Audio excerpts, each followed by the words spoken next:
como um conjunto de habilidades concedidas no ato criador, independentemente de fé.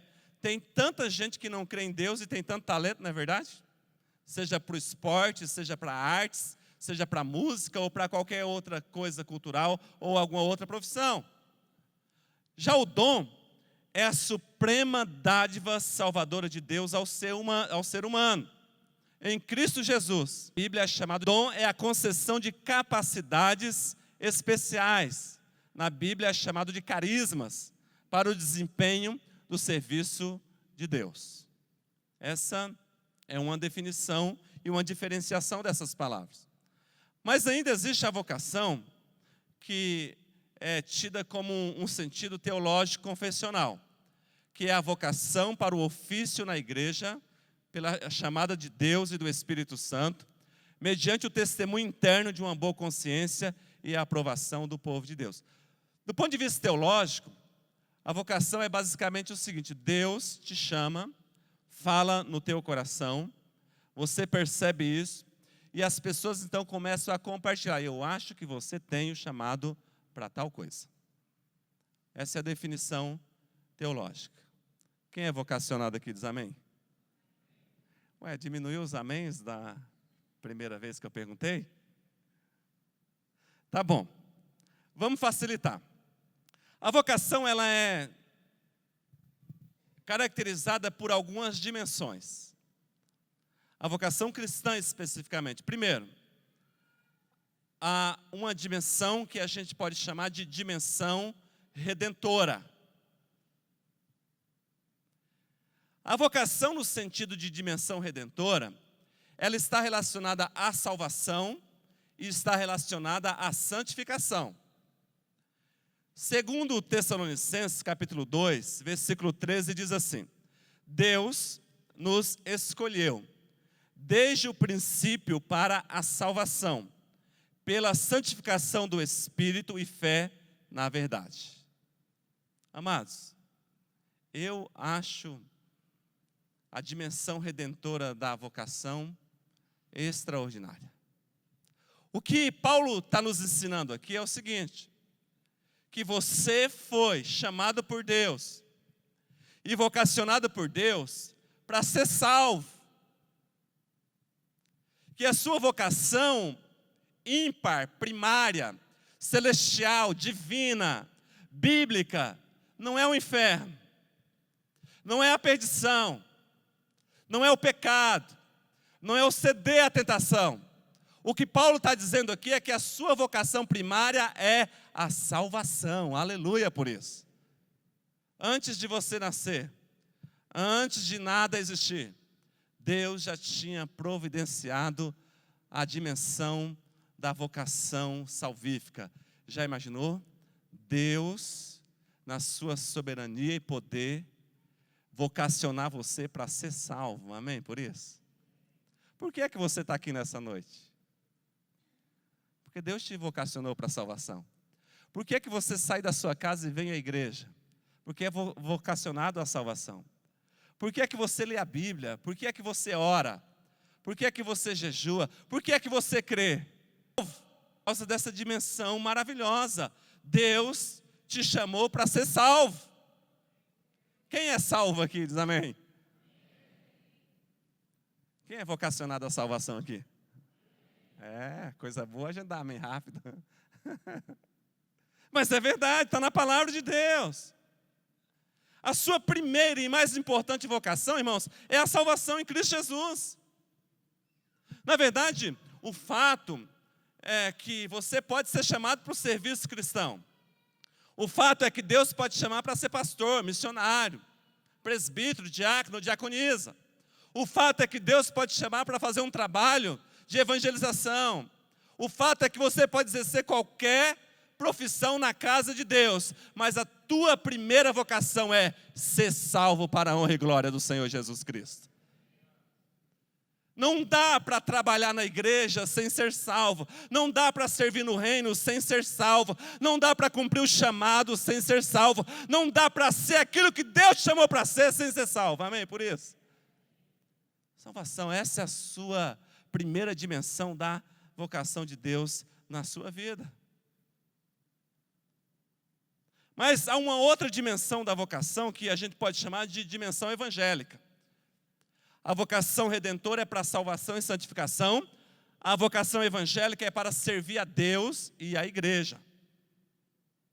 2 Coríntios, capítulo 5, 18 diz: ora, tudo provém de Deus, que reconciliou consigo mesmo por meio de Cristo e nos deu o ministério da reconciliação.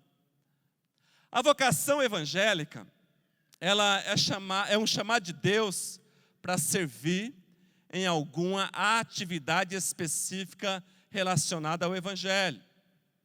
A vocação evangélica, ela visa edificar a igreja e proclamar ao mundo as boas novas de salvação e proclamar a cidade: Jesus Cristo é o Senhor.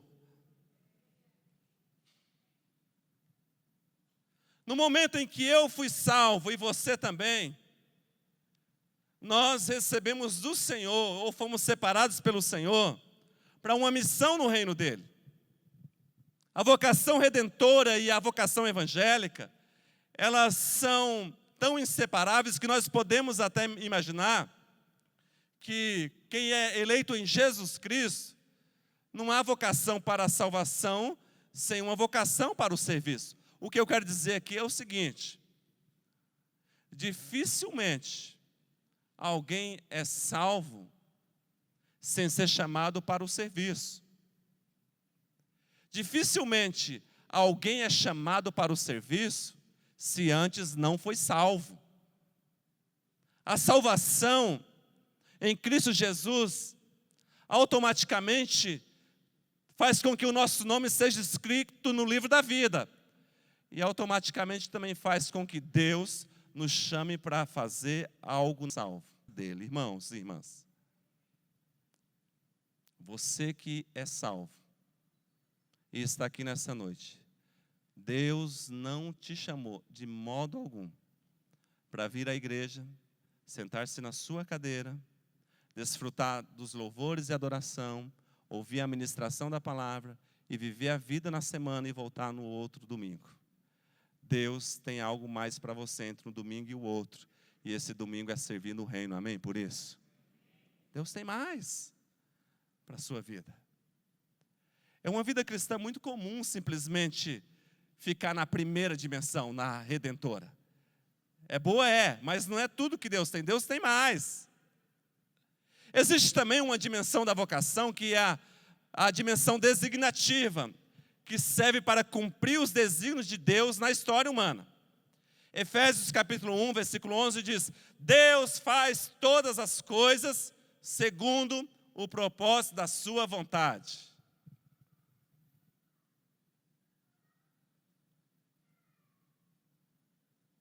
Eu esperava um amém por esse versículo. Eu esperava. Olha, Deus faz todas as coisas segundo o propósito da sua vontade. Albert Einstein disse que Deus não joga dados com o universo. Mas esse versículo nos revela que Deus, Ele tem um governo absoluto sobre todas as criaturas e sobre todos os atos. Por isso que Deus pode, eventualmente, determinar que salvos, amém? E não salvos, os sirvam com algumas ações isoladas e temporárias para o cumprimento dos seus propósitos soberanos sobre a história humana. O que eu quero dizer aqui é o seguinte: Deus tem um controle sobre a tua vida, sobre a minha vida. Deus tem um controle sobre esta igreja e as demais igrejas da cidade. Deus tem um controle sobre essa cidade e as demais cidades desse estado. Deus tem um controle sobre o estado que a gente mora e sobre os demais estados da nossa nação. Deus, Ele tem um controle sobre o nosso país e sobre os demais países da América do Sul. Deus tem um controle sobre o continente da América do Sul e tem um controle sobre os demais continentes da Terra. Deus tem o controle sobre todo o planeta Terra. Deus tem o controle sobre todo o universo. Deus tem o controle sobre todas as galáxias. Deus é Deus e tem o controle de tudo. Aleluia! Aleluia! Ele é Deus. E para que Ele cumpra esses propósitos que Ele tem determinado na sua mente ao longo da história, Deus, Ele designa fatos, acontecimentos e usa salvos e não salvos para que isso se concretize. É como se Deus vocacionasse gente que nem crê nele para fazer e cumprir a vontade dele. Deus é Deus, aleluia. Ele é o Senhor. Ele é o Senhor. Ele é o Senhor.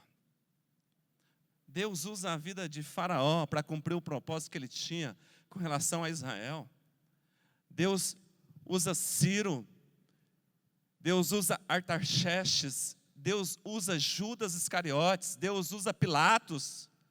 E Deus usou tantas outras pessoas que não foram vocacionadas para a salvação, não desfrutaram da vocação redentora, mas, de certo modo, desfrutaram da vocação evangélica, para cumprir um propósito designativo de Deus na história humana. De uma maneira rápida, temporária, prestar um serviço ao Senhor, para que Deus cumprisse aquilo que Ele tem na mente dEle, desde antes da criação do mundo. Deus tem isso. E Deus pode fazer isso.